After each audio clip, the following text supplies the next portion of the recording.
Hello everyone, welcome back to my channel and welcome to this video where we are going to talk about the 12, I was going to show with my fingers, that's not how it works, the 12 worst releases of 2021. I'm doing like worst releases because this is based out of your reaction and my reaction on the launch of these products. I do a weekly series on my channel where I talk about new makeup releases, and these are going to be the 12 releases that had the worst reaction from me and from you. So I haven't necessarily tried, I don't think I've tried any of these products, although I'm actually wearing one of the products. I'm actually wearing one of the products today, but this is just things that you weren't having it. You weren't impressed, the beauty community wasn't impressed. And we're gonna talk about it, and we are gonna talk about why do I think that this got this reaction. And that's what this video is gonna be about. So if you're interested, stay tuned, we're getting into it. And if you have not been here before, hello, my name is Angie, I am a lover of fashion and makeup, really do love makeup and beauty. So don't think that this negative tone is what you usually get on my channel. I just love playing with makeup, experimenting, especially colorful things. So if you want to see some more makeup content on your timeline, if you want to see some more colorful things on your timeline, don't forget to subscribe because I upload 5 videos a week. These are going to be without any kind of ranking thing. It's no order. I'm just putting it out like it is, and then you can let me know down in the comments if you think that these are indeed the 12 worst releases of this year, and just maybe you thought I missed something, because I'm here to let you know that, like I said, every week I do the new makeup releases and I see your comments, I see your reactions, and I also am weighing in a little bit my own reactions on these releases. So this is going to be things that I'm hoping that I'm not incorrect, but these are going to be things that have been released since January until now. So it's like 2021 so far. Let's talk about the first thing that I put on my list. I felt like this is so easy, but it's gonna have to be the MAC and Sims collabs. The thing is that I know a lot of people were like, oh, the MAC collab within Sims were so bad. I don't think the MAC makeup within Sims was that horrible. Yes, I do play Sims. Maybe I should just be like, hey, I play Sims. I think the MAC makeup came into Sims was actually kind of good. Some of it was like the kind of thing that you would like download as like added content not made by Sims. So I didn't feel like it was that bad. I mean, the eyeliners was absolutely atrocious. They could definitely have done that better. If you're not looking at the eyeliners, if you're looking at the eyeshadows and the blushes and they had some contour and some lip things, those were good and they were colorful and they were fun. And even though the eyeliners weren't good, there were like some colored eyeliners with a rhinestone that just looked like your Sim had a bug on its face. Not the look I'm going for when I'm trying to do eyeliner. Like, not looking through how like that was made, the whole idea of fun quirky makeup for the Sims, that was fun. And then this collab was just this dusty palette. It was an old palette that they basically just put a new cardboard packaging on. They didn't even bother to put a Sims sticker on the front of the packaging. And I'm guessing that Sims and MAC, when they were sitting down trying to do a collab, it was like, we'll do some MAC makeup for the game and we'll do some Sims collab for real life. It's just that MAC dropped the ball. They just took an old palette, put a new cardboard packaging on it. It's not even a new palette. None of these shades are created for The Sims, and it could have been so... It could have been so good. It could have been so good. It could have been a Bella Goth red eyeshadow. It could have been like the Pancakes eyeshadow. It could have been the symbol, the blue and the green. It could have been so many things that it wasn't. It wasn't, and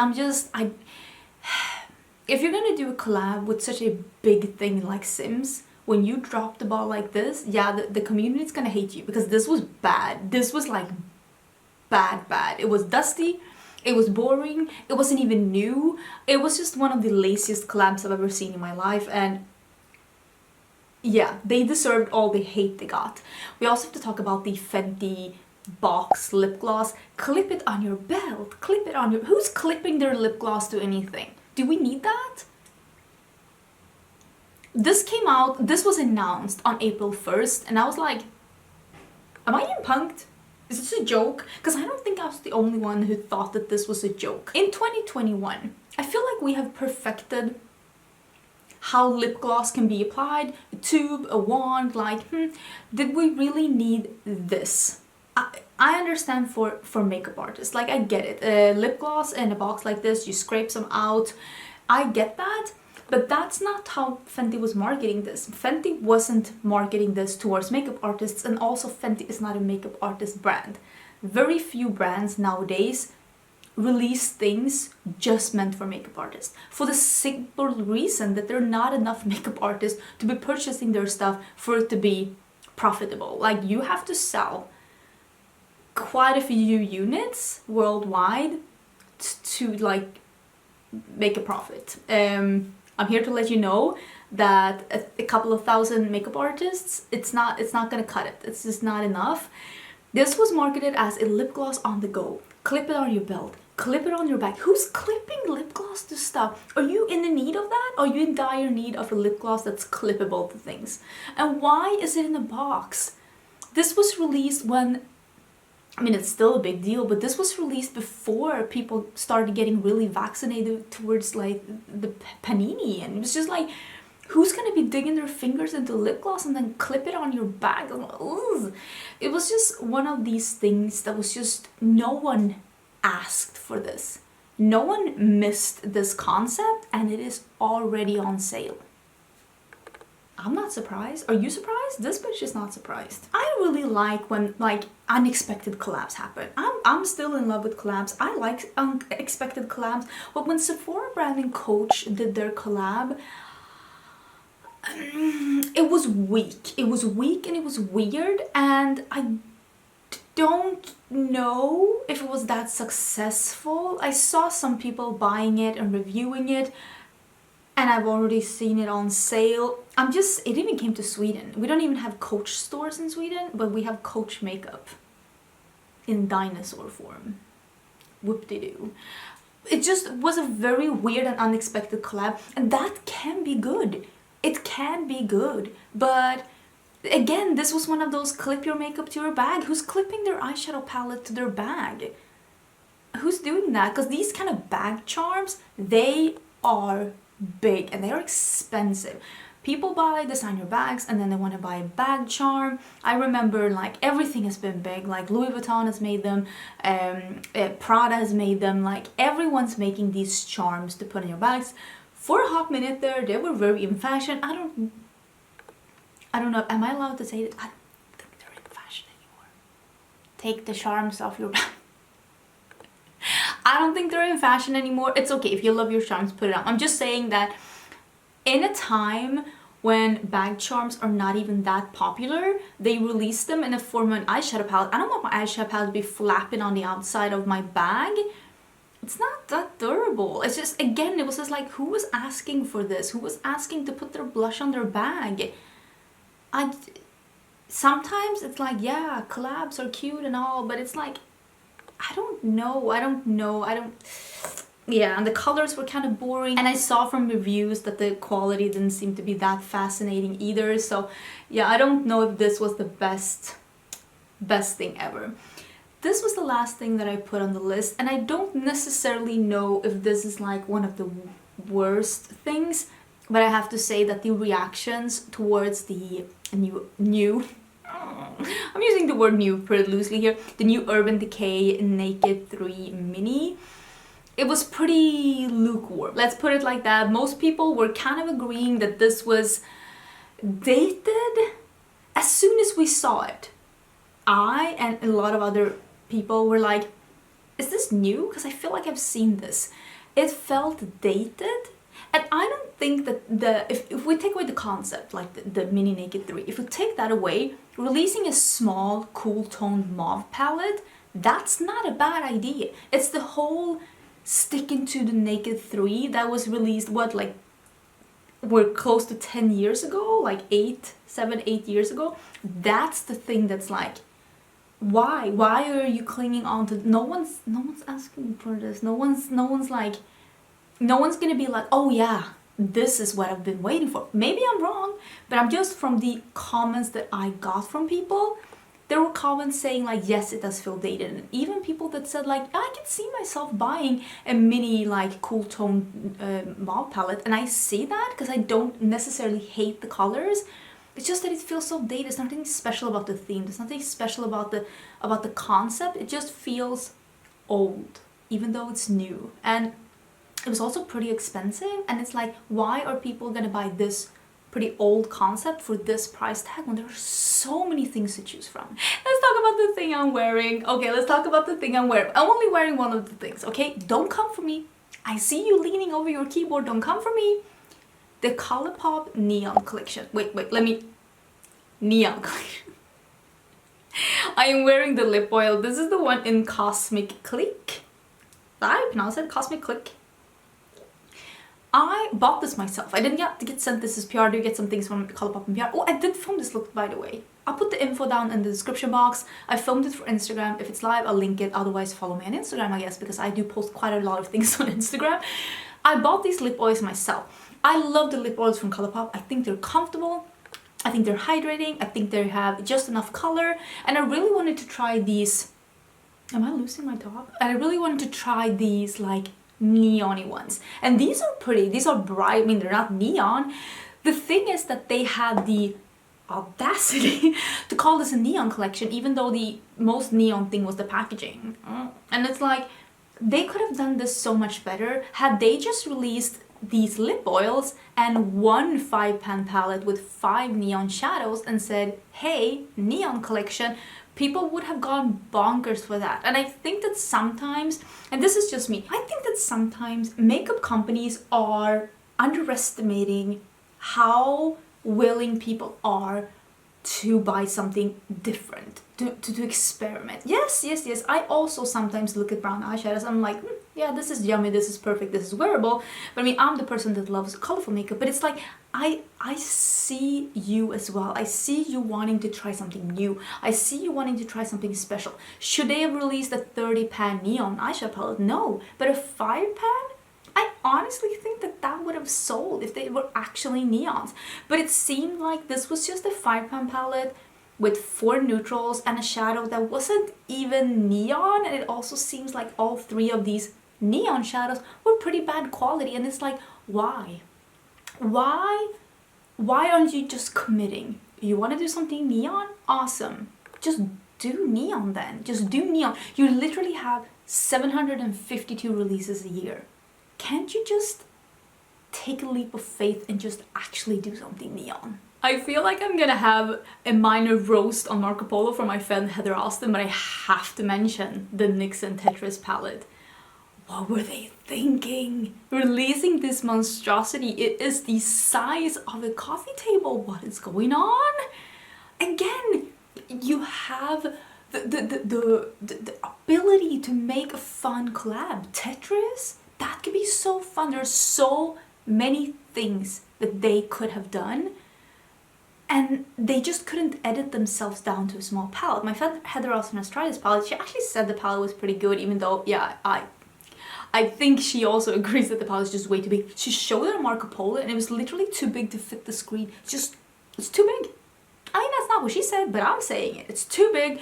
They could have made this awesome.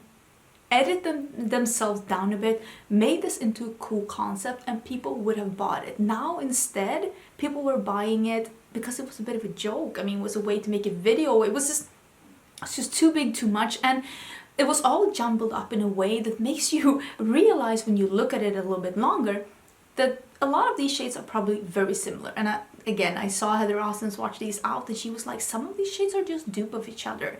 And since they're not putting them next to each other, you're not seeing it as you would if they just made it a gradient. And I love a jumbled up palette. I actually think it's good. I just don't love it when it's done in a way to mask that there are actually several similar shades in the palette. Sometimes getting 200 shadows in the palette, it's not the best thing if 50 of them are just dupes of each other. So I just wish that they would have curated this better, because it's not a bad idea to have a Tetris makeup collection. I don't honestly think that that is a bad idea. There's a lot of weird collabs going around in 2020 and 2021. This isn't the weirdest of them. Hey, we saw the Crocs and Benefit collab. That was not on my 2021 bingo card, but I'm just saying that the execution, it left a lot to be desired. I'm just gonna mention this quickly, but honestly, Morphe releasing the 35O for the 150th time, why? We we get it. You want to have it in a new package, just put it in a new packaging. Don't call it new. Don't release another version. They're like, we saved some of the best shades. In reality, they saved most of the shades and they just put in, what was it, 5 new shades? New shades. They all look the same. This did not need to be really released. If the Urban Decay Naked 3 Mini was dated, this is dated, capital letters. Nobody needed a reboot of the 35.0. We're still tired of that palette. That one can go and take a break, okay? Next. I actually saw the MAC and Cruella de Vil collection in real life. I was in Gothenburg last weekend. I don't know when this is going up, but I have a vlog on my vlog channel, and I saw this collab when we were at MAC looking at the new spring collection, the Botanic Panic, which actually looks really pretty in real life. I even bought a blush or highlighter. Is it marketed as blush or highlighter? I'm unsure. But this Cruella de Vil, let me just say that the marketing pictures actually made it look better than it does in real life. And the marketing pictures makes it look like crap. So you can just imagine how it looks like in real life. The shades are so generic and they just look like something from a Maybelline Quad in 2001. It is just so uninspiring, and this packaging that's just so wonky, and it looks like a kid under like a sugar-induced rage have like just dribbled all over this palette, and everything just looks so weird, and you can pull it apart. It's magnetic. It's like all of these things for no reason. Why didn't you just, because the lipsticks look great, like the brushes, they look great. I understand that they had a million different ideas that they wanted to do with this palette. Why didn't you just, it's magnetic, it's got dribbles, it's got different colors, it's a collab. Like, none of that is important because none of that makes the palette desirable. It just makes it look like a joke. It looks like a joke. Like, what is this? What year is this? What are we doing? Who's paying for this? And let me just tell you, the MAC Botanic Panic, everything almost was sold out. Some pieces were already sold out. The Cruella de Vil collection, no, that was still in stock. I don't really know if these Sugar Rush things were released this year. I'm pretty sure they were. One of them could have been a holiday. Honestly, I don't know. Who cares? Who cares? What is going on with this Tarte brand? Because the thing is, with this brand, it's not affordable. This isn't really an affordable version of Tarte. It is not that different in pricing from the normal Tarte brand. This is, I'm pretty sure that this is sold at the Tarte website and at Ulta, and I think it's meant to be more like kids and teen makeup, like, you know, getting into makeup, but it's too expensive to be that. So it's like kids and teen makeup with rich parents, like, and if you have $30-40 to spend on makeup, why would you spend it on this? If you have $40 to spend on an eyeshadow palette, just buy an actual eyeshadow palette. Why would you buy this clearance section Claire selection? Like, why? I don't understand what is going on, and I see these things go on sale all the time because even though I'm living in Sweden, I'm still lurking on the US Ulta and Sephora site all the time because of the new makeup releases and because of all the things that I do here on YouTube, and I see the things that go on sale. And if you want to buy this bullshit from the Sugar Rush line, don't buy it full price. It's gonna be on sale. It's just like, I get this whole creative makeup for people that are getting into makeup, but people that are getting into makeup, if they have $40 for an eyeshadow palette or $30 for an eyeshadow palette, why would they go into this? And if they are on the Tarte website, why wouldn't they just buy a normal Tarte eyeshadow palette? And if they're at Ulta, why would they stop and buy this if they have $30-40 for an eyeshadow palette? I just don't understand the whole idea behind this brand. Like, either lower your prices. $19.90, yes. If they're $19.90, sure. If they're gonna be more than that, you gotta give people something for their money. Confused. And while we're talking about Tarte, what was this juicy palette that they released? I am so confused. Last holiday they had this, you had to buy the trio with the 3 different 9-pan palettes, and one of them was a juicy, and they've never had that before, and people were like, oh my god, juicy palette. And then they released it as a 20-pan palette. I'm pretty sure that this 20-pan palette is like, I don't remember the pricing. I think it's 45 maybe? I'm not 100% sure. I think it's 45. So they released this palette and it immediately became a bestseller. This was a bestseller at Sephora. Yes, people love this. But then they released it again as a 12-pan palette, and that one is, I think, 39. And it's like, so let me get this right. So if you add $6 more, you can get 8 more shades.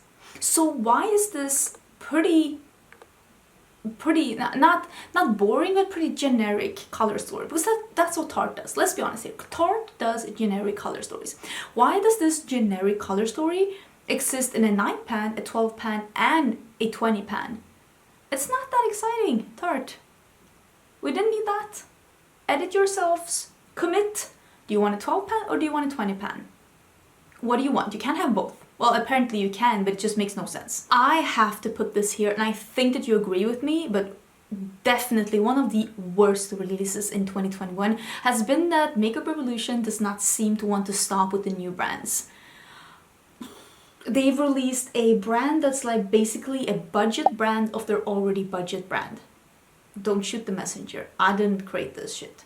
Basically, it's like an even more affordable version of their already pretty cheap brand for no real apparent reason other than, I'm guessing, they just want to sell even more makeup. Yes, I get it, like even more affordable makeup, that's good, but Makeup Revolution isn't that expensive. Like, did they really need another line? And this was like, what, their 6th, 7th brand? Because they have a lot of brands.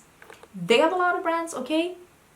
I don't blame a brand for wanting to have a couple of sub-brands. They want to have something with skincare, fine. They want to have something with body care, fine. You want to have something that's for a younger audience, fine, like Tarte and Sugar Rush. I don't hate it as long as the execution is good. But with Makeup Revolution, it makes no sense. They literally have like 7 different makeup brands, or have had and like discontinued and come up with more. It makes no sense. And then they came up with this Save the Planet Revolution brand. So what, your 8th brand is gonna save the world? You want to save the world? Just discontinue some of the brands you have. Why are you creating another one? That brand is not gonna like level out all the things you've already done with the like a million brands that you had. It was stupid. You cannot say that you are gonna save the planet by selling even more makeup. Make the things that you already have sustainable. That's how you can do it. We don't need another brand for that.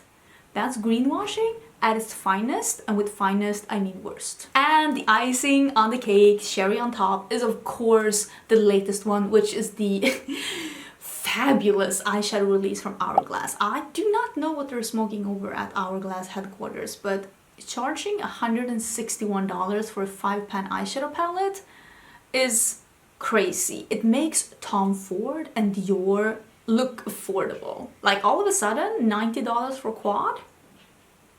Why not? And that's the thing, like, there's nothing wrong with luxury brands, and there's nothing wrong with like a high-end packaging and formula and paying for the brand. Like, listen, I fall for those things as well. I buy high-end makeup, but when you're paying $129, for example, which is less, by the way, than $161, if anyone's keeping count, for a 15-pan eyeshadow palette, I think it's 15-pan eyeshadow palette from Natasha Denona, you're getting more shades. Even Natasha Denona, you can buy a 5-pan eyeshadow palette like the mini for like, what, $25? And I'm gonna tell you, those pans from Hourglass, they're like a gram each, and they're not even magnetic. They are plastic, so they only fit in their bulky packaging.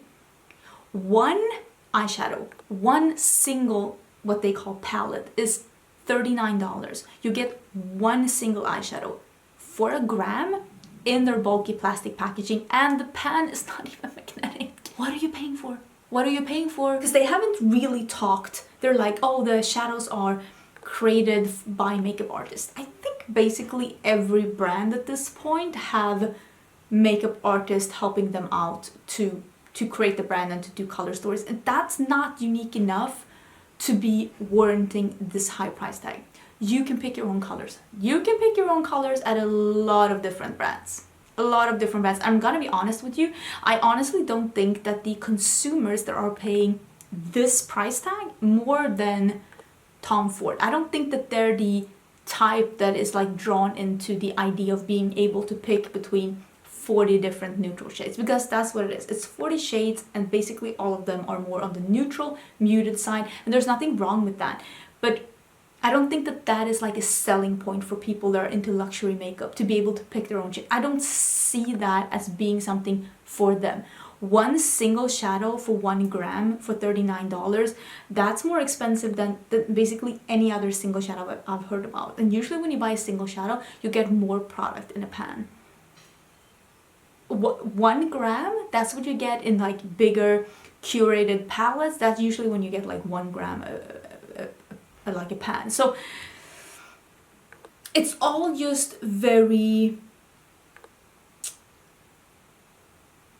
questionable. And I just think that this is a really bad release, and I don't see this taking off. I don't see this taking off. Even if they sell some, maybe they'll break even, but it's not going to be a hit. This is not going to be something where people are like, oh my god, I'm so excited about Hourglass again. That's not what's going to happen with this. And I will say, putting this much effort into creating their own system with single shadows instead of just coming out with some darker shades for the things they already have. Maybe your energy is just put into the wrong thing, huh? Asking for a friend. Anyways, those were the things. I hope you enjoyed the video. Let me know down below which were the worst releases according to you. What do you think? Do you agree? Do you disagree? Like I said, I'm basing this out of the things that you have said in the comments here in my video. If you want to see more videos, don't forget to subscribe, and I will see you again tomorrow for a new one. Bye!